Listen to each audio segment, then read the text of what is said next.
चलिए जोड़ के सवालों को तोड़कर समझने के तरीकों के बारे में सीखें और यह उपयोगी है क्योंकि अगर हम सवालों को सही तरीके से तोड़ते हैं तो हमारे लिए वास्तव में जोड़ना बहुत आसान हो सकता है। तो चलिए इस पहले सवाल पर नजर डालते हैं। लुबना को पता नहीं है कि 39 को 61 से कैसे जोड़ें। आइए लुबना की मदद करें। नीचे दिए गए जोड़ के विकल्पों में से कौन सा 39 में 61 के जोड़ के बराबर है। तो आइए इन विकल्पों को देखें। यहाँ पहले विकल्प में मेरे पास 30 में 60 और 90 और 10 जोड़ना है और मैं आपको वीडियो रोककर इसे हल करने के लिए कहूंगा। तो यह पहले विकल्प में यह 30 कहाँ से लाए। खैर 30 जो कि 3 दहाई है और यहाँ हमारे पास 3 दहाइयाँ हैं। 39 में 3 दहाई की जगह पर है तो यह 3 दहाई यह 30 को दिखाता है।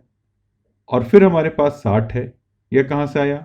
61 की संख्या में 6 दहाई की जगह पर है तो यह 6 दहाई यह 60 को दिखाता है। और फिर हम जोड़ेंगे 90 को। अब यह 90 कहाँ से आ रहा है। मैं यहाँ 90 तो कहीं नहीं देख पा रहा हूँ। यहाँ एक मजेदार बात यह है कि यहाँ पर 9 लिखा है लेकिन यह इकाई की जगह पर है न कि दहाई की जगह पर। यह 9 है न कि 90 और इधर हमारे पास 1 है और यह निश्चित रूप से 90 नहीं है और मेरे पास निश्चित रूप से 10 भी नहीं है। तो यह बात समझ में आती है कि अगर इसे 90 नहीं कहा जाए और इसकी बजाय 9 लिखें और 10 की बजाय अगर यहाँ 1 हो जाए क्योंकि हमारे पास 1 है इकाई की जगह पर तो यह कुछ ठीक रहता। लेकिन यहाँ 30 को 60 से, 9 से और 1 से नहीं जोड़ा जा रहा है बल्कि यहाँ 30 को 60 से, 90 से और 10 से जोड़ने के लिए कहा जा रहा है। इसलिए हम इस विकल्प को नहीं चुनेंगे। अगला विकल्प हमारे पास है जिसमें 30 को 60 से और 9 और 1 से जोड़ना है जो सही लगता है क्योंकि यदि हम 30 को 90 से जोड़ें तो यह 39 के बराबर होता है और फिर 60 में 1 जोड़ेंगे तो 61 के बराबर हो जाएगा। तो ये दोनों चीजें एक समान हैं और इस तरह से सवालों को तोड़कर समझना इसलिए उपयोगी हो जाता है क्योंकि आप अपने मन में गणना कर सकते हैं। 30 में 60 को जोड़ने का मतलब है 3 दहाई को 6 दहाई से जोड़ना जो कि 9 दहाई हो जाता है।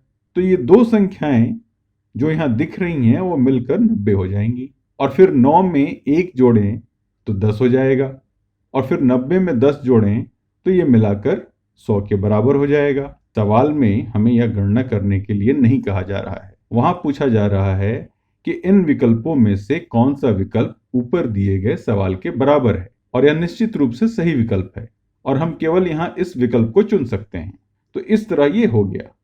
लेकिन हम यहाँ देख सकते हैं कि यह सही नहीं होने वाला है। यहाँ 9 जोड़ 1 है और फिर यहाँ 3 और 6 हैं। अब यह 3 यहाँ है और यह केवल 3 को नहीं दिखाता। यह 3 दहाई है जो कि 30 होता है। यह 30 होना चाहिए और यह 6 दहाई है न कि केवल 6, इसलिए यह 60 होना चाहिए। पर यहाँ उन्होंने मूल रूप से यह नहीं लिखा था इसलिए यह विकल्प भी ठीक नहीं है। चलिए एक और करते हैं। नीचे दिया गया कौन सा विकल्प 41 जोड़ 57 के बराबर है और यहाँ नीचे संख्याओं को इकाई और दहाई में तोड़कर लिखा गया है। इससे पहले कि मैं विकल्पों को देखूं मैं यह देखता हूं कि क्या मैं इसे कर सकता हूं। तो 41 में दहाई के स्थान पर मेरे पास 4 है तो यह 4 दहाई हो जाएगा और इकाई के स्थान पर मेरे पास 1 है तो इस तरह से यह 41 होता है। और फिर 57, 57 में मेरे पास दहाई के स्थान पर 5 है इसलिए 5 दहाई को जोड़ेंगे और इकाई के स्थान पर मेरे पास 7 है, इकाई के स्थान पर 7 को जोड़ेंगे। तो आइए देखें कि इनमें से कौन सा विकल्प मेरे लिखे गए विकल्प से मिलता है। तो यह पहला विकल्प हमारे पास 4 दहाई है और 1 इकाई है। 4 दहाई और 1 इकाई यह 41 हो जाएगा जैसा मैंने अभी लिखा। तो यह 4 दहाई और 1 इकाई 41 हो जाता है और फिर मेरे पास 5 दहाई और 7 इकाई है। यहाँ भी 5 दहाई और 7 इकाई है। तो यह पहला विकल्प बिल्कुल वैसा ही है जैसा मैंने लिखा है, बस थोड़ा क्रम अलग है। अगर मैं लिखता हूं 4 दहाई को 5 दहाई से जोड़ना है, साथ ही 1 और 7 को इकाई के स्थान पर जोड़ना है, तो यह पहला विकल्प सही रहेगा और यह हो गया।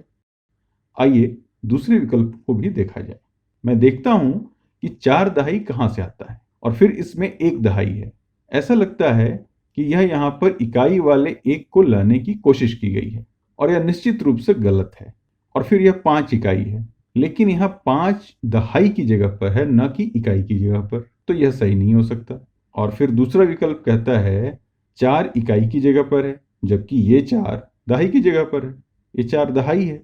और फिर यहाँ 5 इकाई की जगह पर है, जबकि वहां 5 दहाई की जगह पर है। इसे दहाई होना चाहिए था। इस तरह से यह विकल्प भी ठीक नहीं है। तो हमारा पहला विकल्प ही ठीक है।